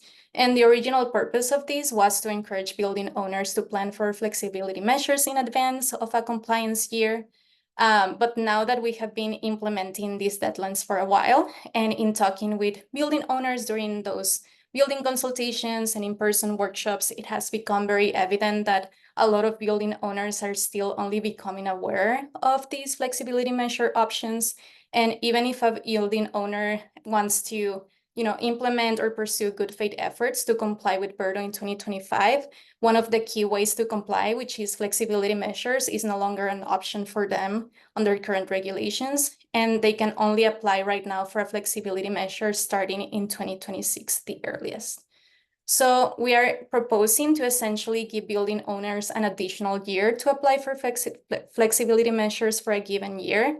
So for example, for portfolios and ICS, it would be applying by September 1st of the same year to have a building portfolio. So to use a portfolio in 2025, apply by September 1st of 2025. And the same logic applies for ICS and short-term hardship compliance plan. For long-term hardship, we're also providing even more additional time and changing the deadline to July 1st of the same year. And you will see that we are also proposing that the reviewer would have the discretion to extend these deadlines for a given year at their discretion. You will notice that if we go through our tentative timeline on time, these regulation changes would be passed the earliest at September 11. So the September 1st deadline would have passed already for 2025. So our proposal is that if these regulation changes are adopted, we would ask the reviewer to extend the deadline for 2025 applications, probably for October 1st, November 1st, depending on what the needs are at that point. But in the long term, we believe these changes would enable building owners to apply for flexibility measures during a compliance year, and thereby giving them more opportunities to course correct compliance, adapt to changes that they may have, and just have a more streamlined, logical application process. Next slide, please. The third change we're proposing is to enable building owners to extend voting timelines for flexibility measures. As a reminder, currently our regulations establish very specific voting timelines for building portfolios, individual compliance schedules, and hardship. Those deadlines would still remain in place, but we are proposing that building owners should be able to request an alternative date for that. We have encountered that in some instances, building owners actually request to delay their hearings to have more time to prepare or to have additional time to discuss special conditions. So our proposal is that we grant the review board that flexibility to vote or hold a hearing on an application at a later date if the owner requests to do so. Next slide, please. Okay, the fourth proposal is to remove the requirement to record decisions in the registry of deeds for most flexibility measures. As a reminder, our regulations currently require building owners to record any decision related to an approval, modification, adding special conditions, or termination of all flexibility measures. These recording requirements were originally included as a way to provide new owners that are buying a BERDO building the ability to understand whether a building's compliance is tied to a flexibility measure. However, we have found that a lot of building owners had been facing issues with complying with this requirement. And for some, depending on how their deed is structured, it can impose additional higher costs for BERDO compliance. And this process has been particularly painful for some affordable housing owners. So we are proposing that these recording requirements are removed for all flexibility measures except for long-term hardship compliance plan, and proposing that that recording requirement that would remain with long-term hardship to be exempted for deed-restricted residential buildings and city buildings. We believe these changes would lessen the burden of applying for flexibility measures, especially for affordable housing owners. And to address this issue of giving new owners a way to understand if the compliance status of a building upon change of ownership, we will propose that previous and new owners could request the Environment Department to provide a notice of compliance status for a building. And this would be in addition to the public annual disclosure process that we already have as part of BERDO. We are proposing to maintain this requirement for long-term hardship because this is the flexibility measure that provides the most relief, as we saw today, and it has significant implications for a building's compliance with BERDO. And we want to give new owners an additional avenue to learn whether a potential building they're trying to buy is dependent on a hardship to comply with BERDO. We recognize that this recording process might be challenging for building owners, so this is a space where we are open to feedback on how to make BERDO compliance data more accessible at the point of sale of buildings. Next slide, please. The fifth requirement is to enable the review board to grant exemptions on solar requirements without a hardship compliance plan. As a reminder, our regulations currently enable building owners to take advantage of solar energy or solar net metering credits without Mass Class 1 REC retirement in two scenarios: if their solar is located in Boston or if their solar is located in Eastern Massachusetts, provided that it began operation before 2024 and they began receiving their electricity or net metering credits before 2024. This decision was made back then because a lot of owners relied on the state SMART program to be able to finance solar projects. But one of the key requirements of that incentive program is that building owners cannot retain the rights of the Mass Class 1 regs that are associated with the solar power. So that requirement for BERDO was built in conjunction with our community advisory group to ensure that building owners who are doing the right thing by getting solar can still use that for BERDO compliance, regardless of whether they're participating on SMART or not. But since then, we have learned that there's been a lot of extenuating circumstances that have prevented building owners from getting solar systems outside of Boston in operation before 2024. Often it has to do with utility issues or delays from the developer that are outside of the building owner's control.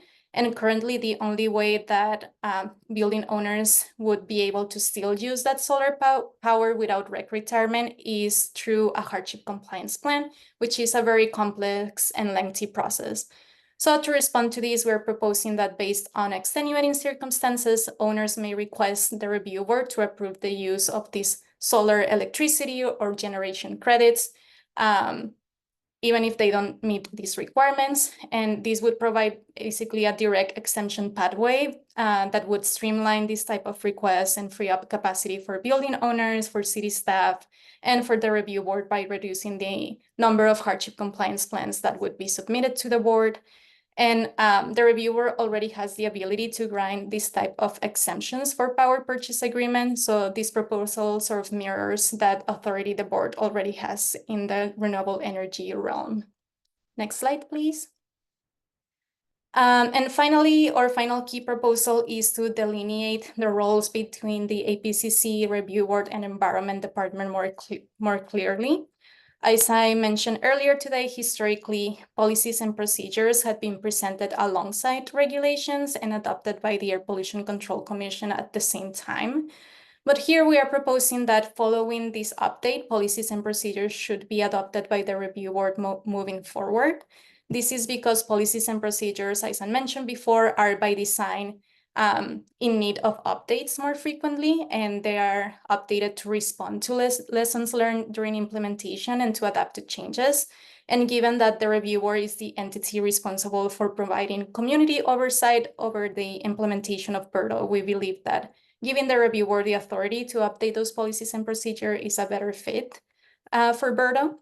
And then another clarification we want to do is that the regulations often make reference to guidance adopted by the APCC, and sometimes it says Environment Department.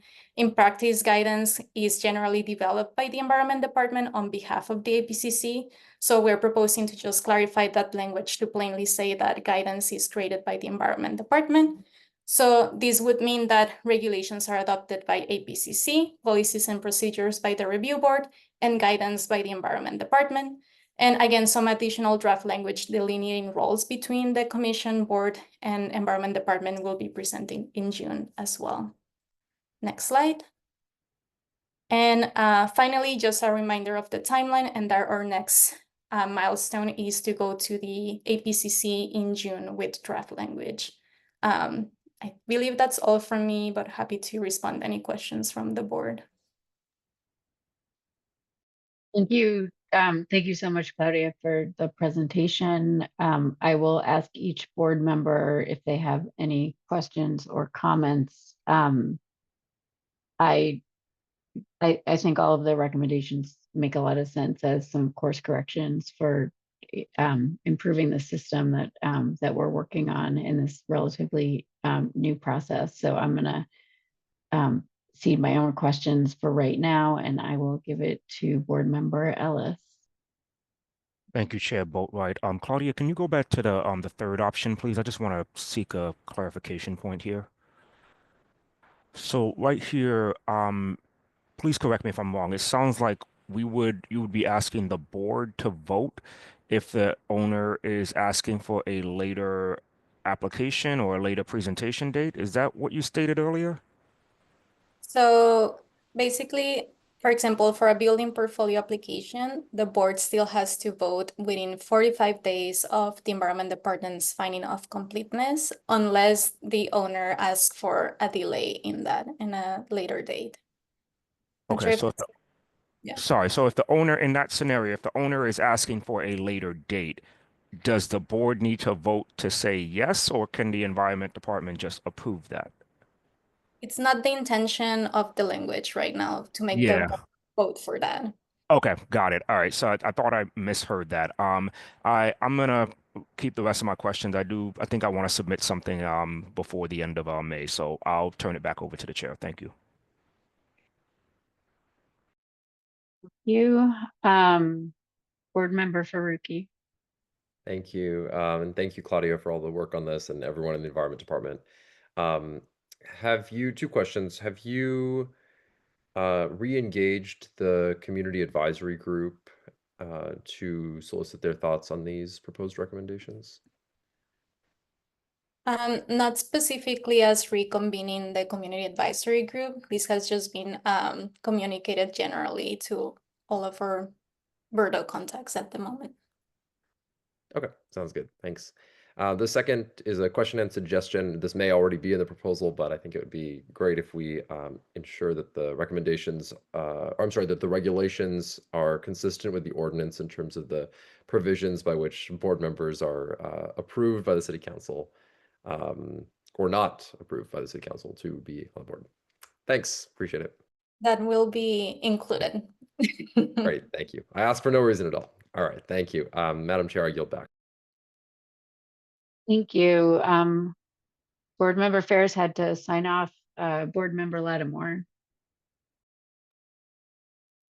Thank you for staff and Claudia and staff for all of the very thorough updates. Admittedly, when I saw administrative updates on the agenda, I thought there would be more like the typical administrative updates. This one is very detailed, and so I'm not doing a service to you at this point. I would just ask if in the future, if those administrative updates are as extensive and detailed as this one, that it be pointed out to the board so that we can make sure we pay close attention to those. So other than that, I appreciate the work that you've done and don't have any comments or questions. Thank you. Thank you. Board Member Stovall. Yeah, I'm just still trying to digest it. I don't have any questions as of right now. Thank you. Claudia, can you go back to the timeline just for board members' information to just it sounds like we're presenting this right now, but there will be a few other opportunities for us to discuss them as well as the public comment period. Yes, that is correct. So this is the first time we're bringing these to the board as straw proposals, but we will come back to you once we present draft language to the IPCC, and in any subsequent meetings, if the board desires, we can add discussions to the agenda. But yeah, there will always be an opportunity for the board to give feedback during a meeting after we present language to the IPCC.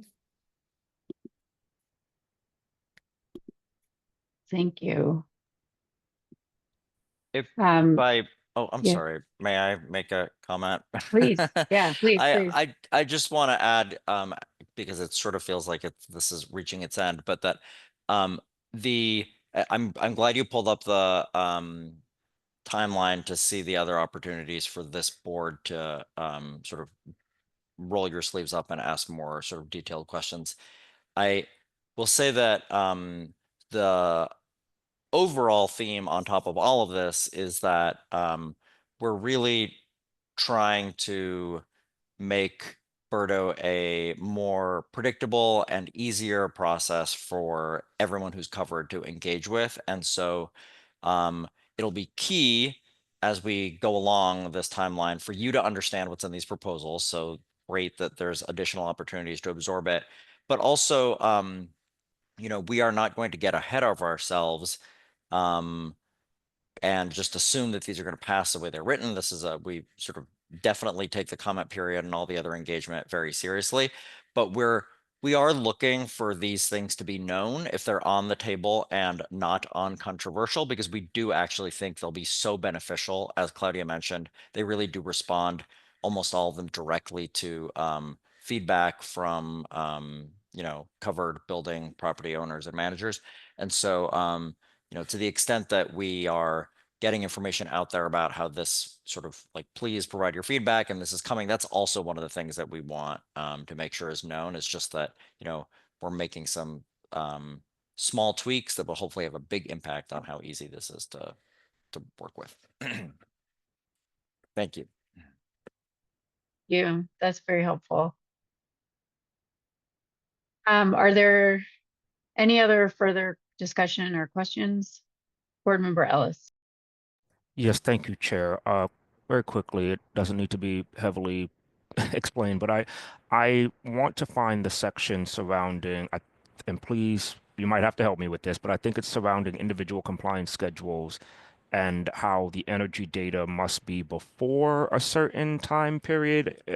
I'm trying to remember if this is like a 2024 thing and whether or not this may need to be adjusted due to the issues that building owners that may acquire a building but cannot get that energy data because the utilities themselves are not storing that information. And I want to be able to like try to write up something for that. So can one of you just point it out to me or shoot me an email about what the particular section is that states the year with respects to what those requirements are? Yes, I believe that requirement is in the ordinance, but I Oh, will crap. double Okay. check and send you the actual language. All right. Yeah. Thank you.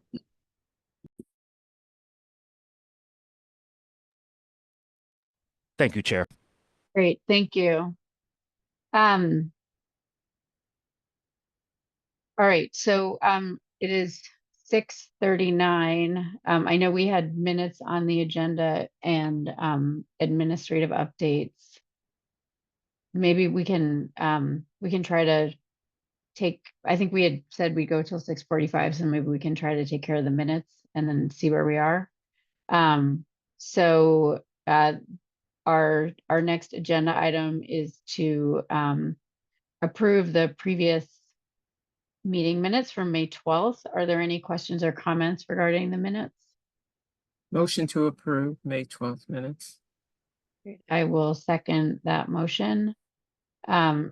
So assuming no comment, I think we can vote in favor, oppose, or abstain. I'll first call for the ayes, and you can do that with a show of hands, either your actual hand or your Zoom hand. So those who vote aye in favor of approving the May 12th minutes, please let me know. All right. And oh, sorry, me too. And any nays and any abstentions? Thank you. Great.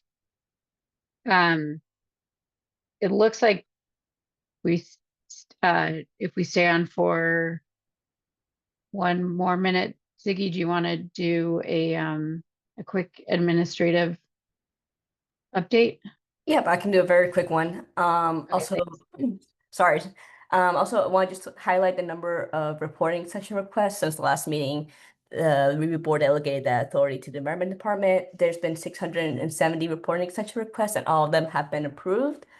Also, just wanted to send a reminder that May 30th is the deadline for the Equitable Emissions Investment Fund.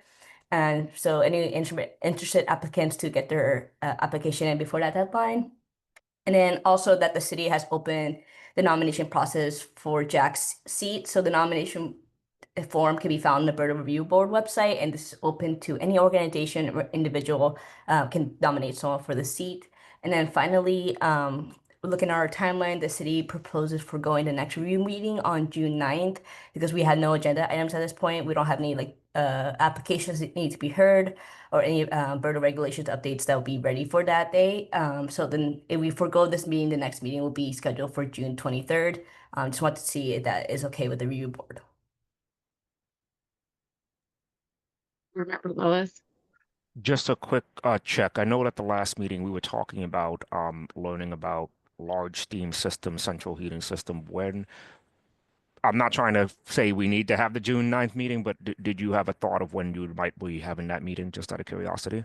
Yeah, we were thinking for June 23rd. Thank you. That's all. Okay. And Board Member Faruqi. Thank you. Do you know how many requests for funding we've gotten for the EEIF? I checked today and we have 2, but usually all the applications from last year came on like the day the deadline was due. Sounds great. Thanks. And I'm happy to forego the June 9th meeting as well. Thanks. Excuse me. Are there, I think, foregoing the June 9th meeting sounds okay. I think we're good to move on from there and call for a motion to adjourn. Motion to adjourn. Second. All right, can we get the ayes? I saw Board Member Stovall. All right, great, unanimous. So the ayes have it. The meeting is adjourned at 6:43 p.m. Thank you to everybody. Thanks especially to the staff for all your work for supporting us. Yeah, have a good night, everybody. Thank you, everyone. Thank you. Have a good night.